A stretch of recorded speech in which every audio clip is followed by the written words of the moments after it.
आज रामचरितमानस जी से माता सीता ने प्रभु का जो दर्शन बगीचे में किया उसके आगे की कथा कहने जा रहा हूँ। और उसमें भगवान का रूप कैसा शोभायमान है। सिंह के समान कट प्रदेश, पीताम्बर धारण किए हुए हैं, शोभाशील अर्थात सुंदर स्वभाव और सदव्रत खजाने के स्वरूप सूर्य कुल के अलंकार भगवान श्री राम को देखकर सखियां माता जी से क्या कह रही हैं उसका वर्णन गोस्वामी जी कहते हैं कि उनको साकार रूप को देखकर सब कुछ मनमोहित और भूल जाएगा। तो गोस्वामी जी कहते हैं कि धर धीरज एक आल सयानी और सीता सन बोली कर पानी, बहुर गौर कर ध्यान करई हो, भूप किशोर देख कन लय हो। और सकुच सिए राम तब नैन उधारे, और सन्मुख दो रघु सिंधु निहारे। नख सिख देख राम कै शोभा, सुमिर पिता मन अति शोभा। इस प्रकार धैर्य को धारण करते हुए मेरी माता एक चतुर सखी का हाथ पकड़कर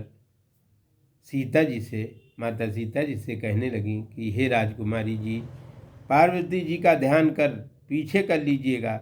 लता के भवन से प्रकट हुए जो दोनों राजकिशोर हैं उनको आप देख लेती।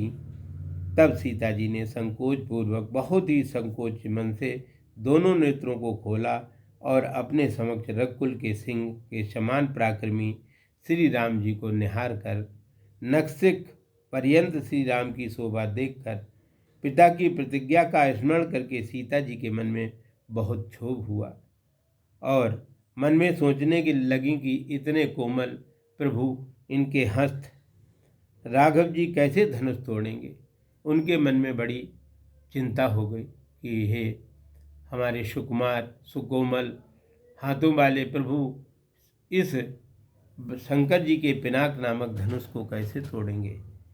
आगे कहते हैं कि परबस सखिन सखी जब सीता, परबस सखिन सखी जब सीता।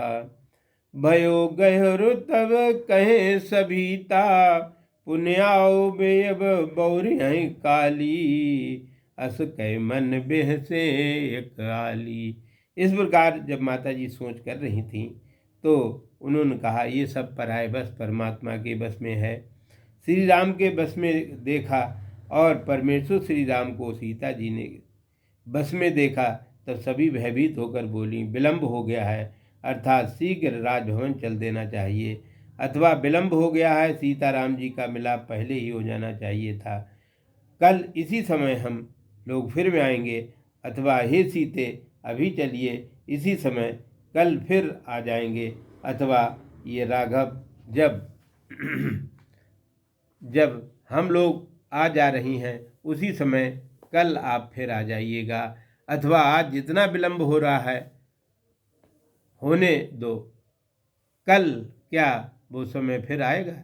ऐसा कहकर एक सखी, आली सखी, एक मन में विशेष रूप से हंसने लगी और गोस्वामी बाबा कहने लगे कि गुड़ गिरा सुने सिए सकुचानी, भयो विलंब मातु भय मानी। और बार बाड़े धैर्य राम और आनी, धार बाड़ धीर राम और आनी। और फिर अपन पाँव पितु बस जानी। इस प्रकार सखी की इस गंभीर वाणी को सुनकर माता सीता जी ने संकुचित होकर बहुत ही संकोच मन से कहने लगी कि विलंब हो गया है। उन्होंने अपने मन में माता सुनैना का भय आने लगा और बहुत धैर्य धारण करके श्री राम को अपने हृदय में पधरवा कर अपने को अपने मनोरथों के पिता के अधीन समझकर सीता जी की पुष्पबालिका से भवन की ओर लौटी। और लौटते समय गोस्वामी बाबा कहते हैं कि देखन मिस मृग बेहर तरु, फिरई बहोर बहोर, और निरख निरख रघुबीर छव बाणें प्रीत न थोर। सीता जी मृग, पक्षी और वृक्षों को देखने के बहाने ही बारंबार पुष्प वाटिका की ओर लौट आती हैं और वहाँ रघुवीर जी श्री राम जी की छवि को देखकर उनकी प्रीति थोड़ी नहीं बढ़ती, अर्थात बहुत बढ़ जाती है। यहीं पर अवाहित्या संचारी भाव का उदाहरण है। कहा है कि गोस्वामी जी कहते हैं कि जान कठिन शिव चापि विशूरत, चली राखोर श्यामल मूरत। प्रभु जब जात जान की जानी, सुख सने शोभा गुण खानी। परम प्रेम में मृदुमस कीनी, चारु चित्त भीति लिख लीनी। इस प्रकार भगवान शिव के इस मनोहर रूप को देखकर माता क्या कह रही हैं, वो सब चित्रण गोस्वामी जी ने बड़ी मनोहर शब्दों में किया और कह रहे हैं कि शिव जी के धनुष को कठिन जानकर माता सीता चिंता करने लगी कि ये हमारे श्याम शलोने इस धनुष को कैसे तोड़ पाएंगे। तब वो माता गौरा मैया के मंदिर को चली गईं और सुख स्नेह पूर्वक दिव्य गुण की खान प्रभु श्री राम इन चारों की खान सीता जी को जाते देखा। तब मर्यादा पुरुषोत्तम भगवान श्री राम ने परमेश अर्थात दाम्पत्य प्रेम को जो ही कोमल स्याही बनाई है, आपने उससे चित्त भीति दीवार पर सीता जी को चित्रित कर लिया, अपने हृदय में धारण कर लिया और कहने लगे कि गई भवानी भवन बहोरी, बंद चरण बोली कर जोरी। और भवानी के सम्मुख जाके माता सीता जी कहने लगीं कि सीता जी फिर अर्थात भव्य स्त्री पार्वती जी के मंदिर में गईं। पार्वती जी के चरणों में बंधन करके हाथ जोड़कर बोली, जय जय गिरबर राज किशोरी, जय महेश मुख चंद चकोरी। जय जय गिरवर राज किशोरी, जय महेश मुख चंद चकोरी। जय गजवदन सदानन माता, जगत जननी दामिनी दुत गाता।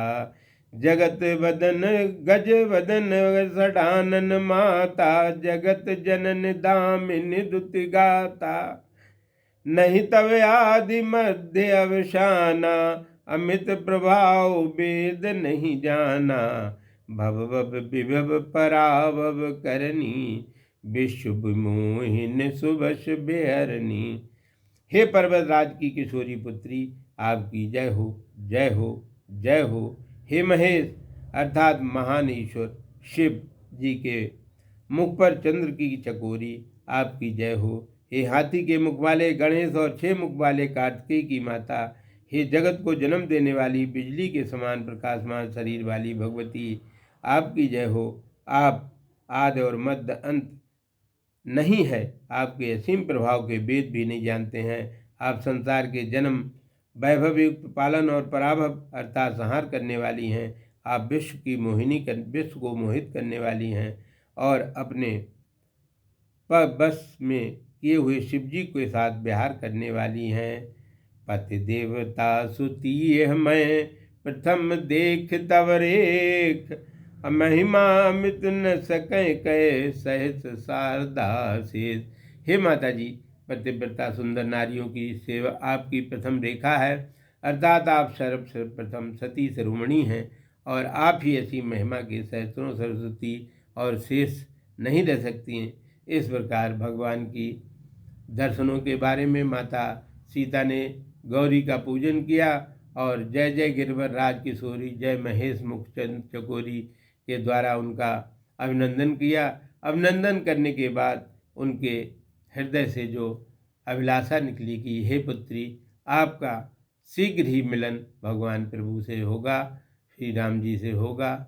इस प्रकार आज का प्रसंग यहीं पर समाप्त।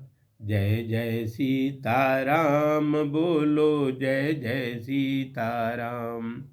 सीताराम सीताराम सीता राम जय सीताराम, सीताराम सीताराम सीता राम जय सीताराम, सीताराम जय सीताराम।